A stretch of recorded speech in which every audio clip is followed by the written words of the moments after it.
ہم نے ایک ہیلپ لائن نمبر ایشو کیا ہے، اس کا نمبر ہے 1334۔ اگر کسی شہری کو کسی جگہ پر مین ہول کور نہ ہونے کی کوئی اس کی شکایت ہے، وہ اس نمبر کے اوپر اپنی شکایت کو 24/7 درج کرا سکتا ہے۔ ARY نیوز کی بڑی خبر پر بڑا ایکشن۔ ARY نے کراچی میں کھلے مین ہولز کا معاملہ اٹھایا۔ BN مرتضی وہاب کو فوری ایکشن لینا پڑ گیا۔ کھلے مین ہول پر ڈھکن کے لیے 1334 ہیلپ لائن فعال۔ مرتضی وہاب نے پروگرام 11 آور میں ہیلپ لائن فعال کرنے کا وعدہ کیا تھا۔ میزبان وسیم بدامی کے ساتھ گفتگو میں بولے، جہاں مین ہول کھلا ہو وہاں 1334 پر کال کریں اور فوری حل پائیں۔ Karachi water and sewerage corporation شہریوں کا مسئلہ فوری حل کرے گی۔ UC چیئرمین اور بلدیاتی نمائندے بھی مین ہول کے ڈھکن لگا سکتے ہیں۔ میر کراچی نے شہریوں سے درخواست بھی کر دی، بلا وجہ ایپ پر کال نہ کریں۔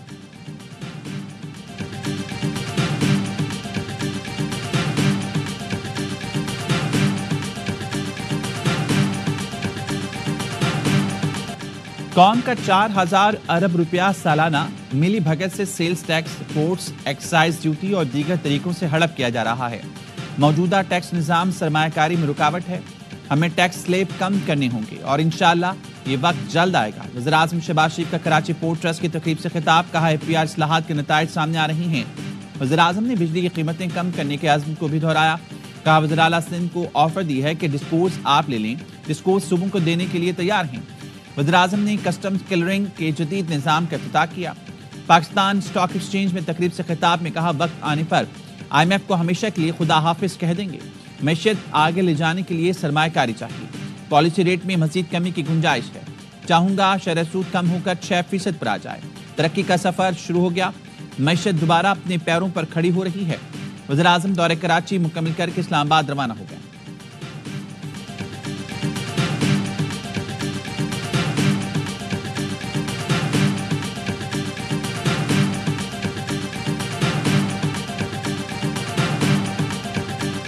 خان صاحب نے پرمیشن دی ہے، تو جو ہمارے دو مطالبات ہیں، آلدو اس کی ان رائٹنگ دینے کی کوئی ضرورت نہیں، بل ہم نہیں چاہتے کہ اس کو جواز بنا کر کے ایسا کہ، لیکن خان صاحب نے کہا ہے کہ آپ بے شک ان رائٹنگ دے دیں، تو وہ ہم ان رائٹنگ دے دیں گے۔ بانی PTI کے مذاکرات جاری رکھنے کی ہدایت۔ بیرسٹر گوہر نے بتایا، بانی نے مطالبات تحریری طور پر حکومت کو دینے کی اجازت دے دی۔ آئندہ اجلاس میں مطالبات تحریری شکل میں دیں گے۔ صحافی نے پوچھا، علیمہ خانم نے کہا تھا گنڈاپور بانی کے ہاؤس اریسٹ کا پیغام لائے تھے۔ بیرسٹر گوہر نے کہا، مجھے کوئی پیغام آیا نہ علی امین گنڈاپور کو۔ جب مذاکرات ہوئے ہم اکٹھے تھے، کسی بھی موقع پر آفر کی طرف نہیں بڑھے۔ PTI رہنما اسد کیسر کہتے ہیں، حکومت وعدہ پورا کرے اور مذاکراتی کمیٹی کی بانی سے ملاقات کرائے۔ ابھی تک ملاقات نہ ہونے کی ذمہ دار حکومت کو سمجھتے ہیں۔ شبلی فراز نے کہا، اختیارات نہیں تو حکومت بتائے، ہم بے اختیار ہیں۔ مذاکرات ناکام ہوئے تو ذمہ دار حکومت ہوگی۔ عمر ایوب نے بانی PTI سے ملاقات کے لیے محفوظ نجی ماحول فراہم کرنے کا مطالبہ بھی کر دیا۔ کہا، بانی سے ملاقات میں کیمرے اور سننے والے آلات نصب ہوتے ہیں۔ بانی سے ایسی جگہ ملاقاتیں کرائیں جہاں نگرانی کا خوف نہ ہو، پرائیویسی ہو۔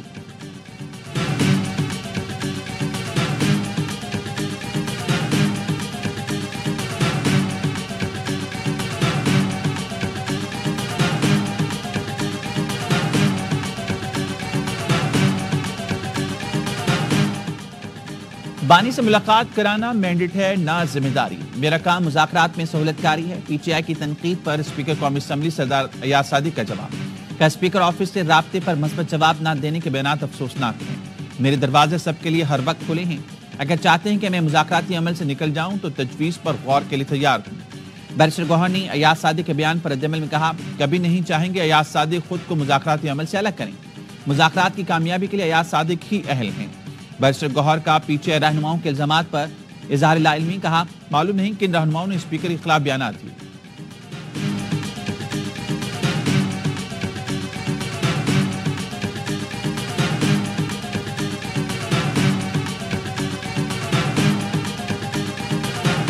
ان کی رہائی کے پریشر سے متعلق بات ہے، تو پریشر تو صرف ان کے زبانی کلامی بیانات کا ہی ہے، اس کے علاوہ تو کوئی پریشر نہیں ہے۔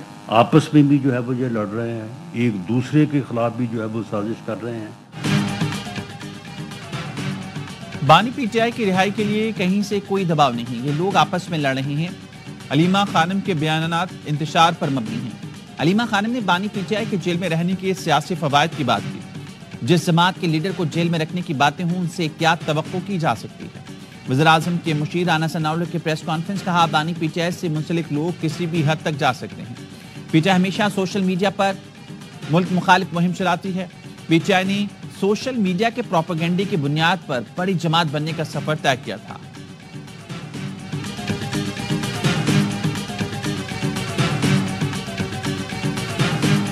عمران خان صاحب نے آج کہا ہے جو پروپیگنڈا اکاؤنٹس ہیں بی بی صاحبہ کے خلاف بطور خاص ایک پروپیگیشن ہے، ایک آرگنائز کیمپین ہے، اس کی شدید مذمت کرتے ہیں۔ بانی نے کہا پروپیگنڈا اکاؤنٹ سے پی ٹی آئی کا کوئی تعلق نہیں۔ وکیل فیصل چودھری کا کہنا ہے بانی نے کہا ان کے مقدمات مذاکرات کا ایجنڈا نہیں۔ انہوں نے ملک کی مسائل پر مذاکرات کی حامی بھری۔ آف دی ریکارڈ میں گفتگو کرتے ہوئے کہا بانی نے ہدایت کی کہ مذاکرات کریں، جوڈیشل کمیشن پر نہیں مانتے تو بات نہ کریں۔ فریقین ڈیمانڈ تحریری دیں، حکومت کی ڈیمانڈ نہیں تو وہ بھی تحریر بتا دیں۔ حکومتی کمیٹی بانی سے ملاقات بھی نہیں کرا سکتی تو بے اختیار ہے۔ ترجمان تحریک انصاف شیخ وقاص اکرم کہتے ہیں جو مذاکرات ہو رہے ہیں وہ سب کے سامنے ہیں۔ بشرا بی بی کی ملاقاتوں کا پروپیگنڈا کیا جا رہا ہے، ان کی کوئی ملاقاتیں نہیں ہو رہی۔ پتہ نہیں حکومت اس قسم کی باتیں کر کے کیا حاصل کرنا چاہتی ہے۔ رانا ثناءاللہ بھی کہہ چکے ہیں کہ بیک ڈور کوئی ملاقات نہیں ہو رہی۔ پروگرام لیمتار میں گفتگو۔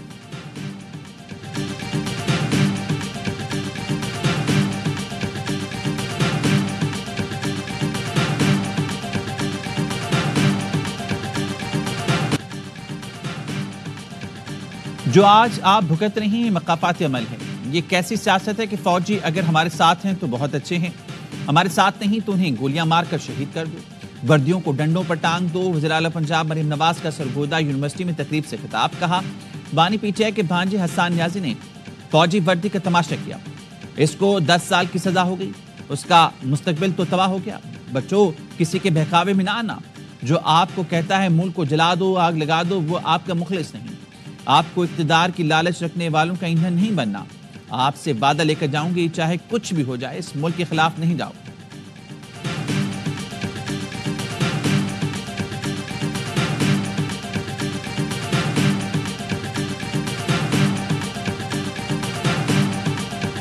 امن جو ایک قافلہ تھا یا جو ایک کانوائی تھا، الحمدللہ وہ سیفلی جو ہے وہ موو کر گیا ہے، اور جو ہماری کچھ گاڑیاں ہیں وہ روڈ اوپننگ کے بعد پہنچ بھی گئی ہے، اور ایک بہت ہی خوش آئین جو فعل ہے وہ آج سٹارٹ ہو گیا ہے۔ ضلع کرم میں امدادی سامان پہنچنا شروع ہو گیا۔ 10 ٹرک ویگن اور 30 ٹرکوں کا قافلہ پارا چنار پہنچ گیا۔ ڈپٹی کمشنر کرم اشفاق خان کا کہنا ہے کہ قافلے کا پرم طریقے سے پارا چنار پہنچنا خوش آئند ہے۔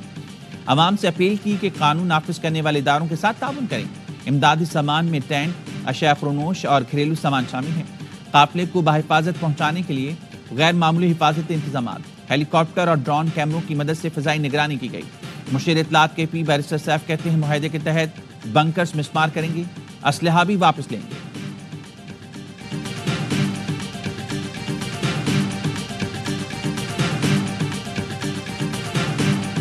رکنی بینچ نے آرمی ایکٹ کی کچھ دفعات کالعدم کی، ہم بھی انہیں کالعدم رکھیں تو سویلین کا فوجی ٹرائل ہو ہی نہیں سکتا۔ اگر ہم کسی اور نتیجے پر پہنچیں تو طے کرنا ہوگا کون سی سویلین کا فوجی ٹرائل ہو سکتا ہے۔ فوجی عدالتوں میں سویلینز کے ٹرائل کے کیس میں جسٹس نعیم اخوان کے ریمارکس۔ جسٹس مسرت ہلانی نے ریمارکس دیے، سویلین کا ملٹری کورٹس میں ٹرائل سانحہ اے پی ایس جیسے مجرموں کے لیے تھا، کیا تمام سویلین سے وہی برتاؤ کیا جا سکتا ہے؟ ملک کا آئین معطل نہیں ہے۔ جسٹس جمال مندوخیل نے کہا پارلیمنٹ چاہے تو کل قانون بنا دے، ترچھی آنکھ سے دیکھنا جرم ہے۔ جرم کا ٹرائل کہاں ہوگا وہ عدالت قائم کرنا بھی پارلیمنٹ کی آئینی ذمہ داری ہے۔ آئین پاکستان پارلیمنٹ کو یہ اختیار اور ذمہ داری دیتا ہے۔ کہا جاتا ہے پارلیمنٹ سپریم ہے، میرے خیال میں آئین سپریم ہے۔ وزارت دفاع کے وکیل نے دلائل دیے، سماعت آج پھر ہوگی۔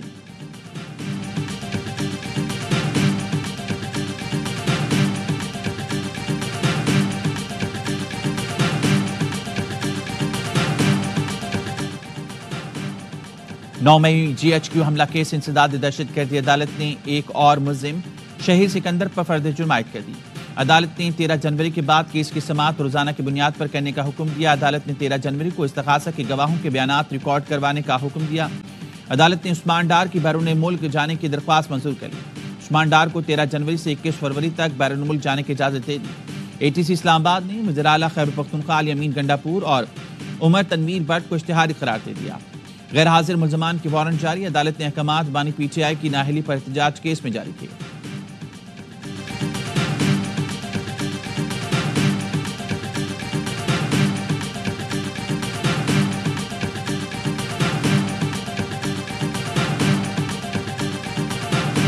All about implementation and execution of the structural reforms, because this is the only way we are going to move forward, inshallah, from stabilization into sustainable growth.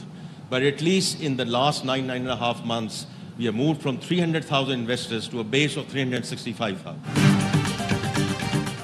ہماری معاشی سمت درست اور سفر طویل ہے۔ آئی ایم ایف کے ساتھ معاہدے سے معیشت استحکام کی راہ پر گامزن ہوئی۔ وزیر خزانہ محمد اورنگزیب کا اسٹاک ایکسچینج میں تقریب سے خطاب، کہا معیشت کا پہیہ چلانے کے لیے توانائی کے شعبے میں اصلاحات ناگزیر ہیں، خسارے میں چلنے والے سرکاری اداروں میں بھی اصلاحات لا رہی ہیں۔ نائب وزیر اعظم اسحاق ڈار نے کہا ملک کی سفارتی تنہائی ختم ہو چکی، بیرونی سرمایہ کاروں کا پاکستان پر اعتماد بڑھ رہا ہے، دن رات محنت کر کے ترقی کریں گے۔ پاکستان پر 130 ارب کا قرض بہت بڑا نہیں، پاکستان میں متبادل مارکیٹ بنانی ہے جو اب تک ہم نہیں بنا سکے۔ امریکہ، برطانیہ اور جاپان نے متبادل مارکیٹ تخلیق کی، اس لیے آئی ایم ایف انہیں ڈکٹیٹ نہیں کر سکتا۔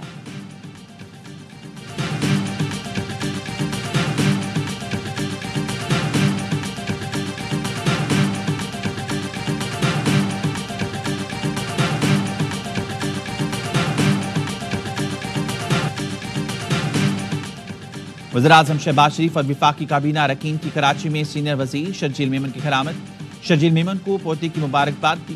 شرجیل میمن اور ان کے صاحبزادے راول شرجیل نے وزیراعظم کا استقبال کیا اور میزبانی کا موقع دینے پر شکریہ ادا کیا۔ وزیراعظم شہباز شریف نے دورہ کراچی میں گورنر سندھ کی گاڑی میں سفر کیا۔ وزیراعظم شہباز شریف کی موجودگی میں گاڑی گورنر سندھ نے ڈرائیو کی۔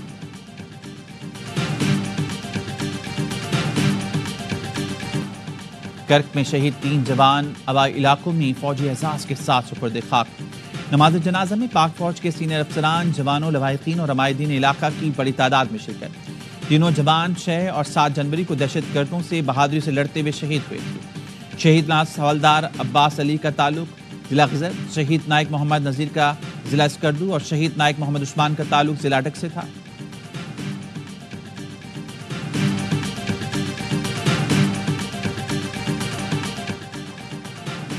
کراچی تا خیبر شدید سردی کی لہر، گلگت بلتستان اور خیبر پختونخوا سمیت بالائی علاقوں میں برف باری، یکپستہ ہواؤں نے سردی بڑھا دی۔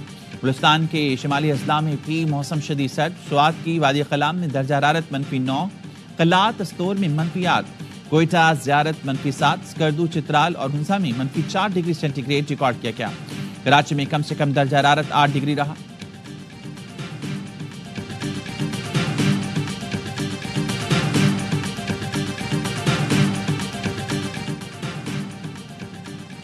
سکھر سے کراچی موٹر وے کا کام اسی سال شروع کریں گے۔ وفاقی وزیر مواصلات عبدالعلیم خان کا کہنا ہے سندھ حکومت کو موٹر وے تعمیر میں شمولیت کی دعوت دیں گے۔ موٹر وے کا آغاز کراچی پورٹ سے ہوگا۔ ملک کی ترقی میں کراچی سکھر موٹر وے سنگ میل ثابت ہوگا۔ پروجیکٹ کو پبلک پرائیویٹ پارٹنرشپ کے طور پر شروع کیا جا سکتا ہے۔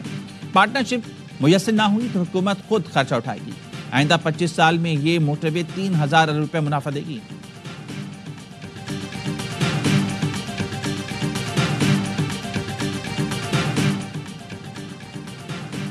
کراچی میں تھانہ شرافی گوٹ کی حدود میں راہزنی کی وارداتیں معمول بن گئی۔ سنگر چرنگی سے شاہ فیصل کالونی کے درمیان سڑک غیر محفوظ۔ باغ کرنگی سیکٹر 10 کے کٹ پر ڈاکوں کی کار سوار فیملی سے لوٹ مار کی فوٹیج منظر عام پر۔ سڑک کے کنارے گھات لگائے مسلح ڈاکو کار سوار فیملی سے لوٹ مار کر کے فرار۔ کار میں لگے کیمرے نے واردات ریکارڈ کر لی۔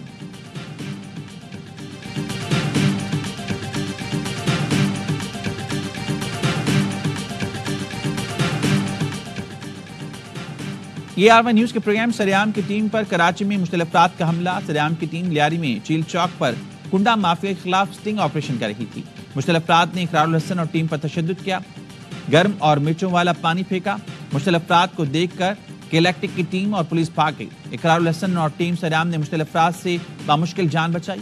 تشدد سے کیلیکٹک کا ایک ملازم زخمی ہوا۔ ترجمان کیلیکٹک کا رد عمل، کہا لیاری میں کیلیکٹک اور ARY عملے پر حملے کی مذمت کرتے ہیں۔ بجلی چوری کے لیے لگائے کنڈوں کے خاتمے تک الیکٹرک کی مہم جاری رہے گی۔ لیاری پر مجموعی طور پر 20 ارب روپے سے زائد کی واجبات ہیں۔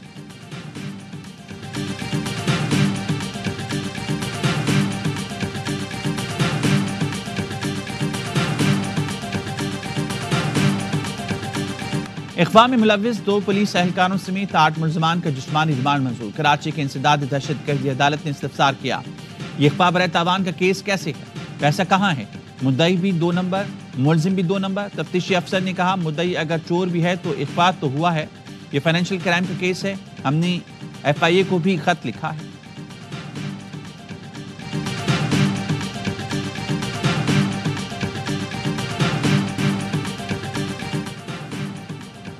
غزہ میں اسرائیلی جارحیت برقرار، صہیونی فورسز کی بمباری میں مزید 51 فلسطینی شہید ہو گئے۔ المواسی کے سیف زون میں خیموں پر بمباری میں 5 بچے بھی لقمہ اجل بنے۔ شیخ رودان میں گھر پر حملے میں 15 دن کے بچے سمیت 9 افراد جان سے گئے۔ شاتی مہاجر کیمپ میں بمباری میں ایک ہی خاندان کے 5 افراد شہید ہوئے۔ حماس نے نومنتخب امریکی صدر کی دھمکی مسترد کر دی، کہا ٹرمپ کو دھمکیوں کے بجائے سفارتی بیانات دینے چاہیے، اسرائیل جنگ بندی میں سب سے بڑی رکاوٹ ہے۔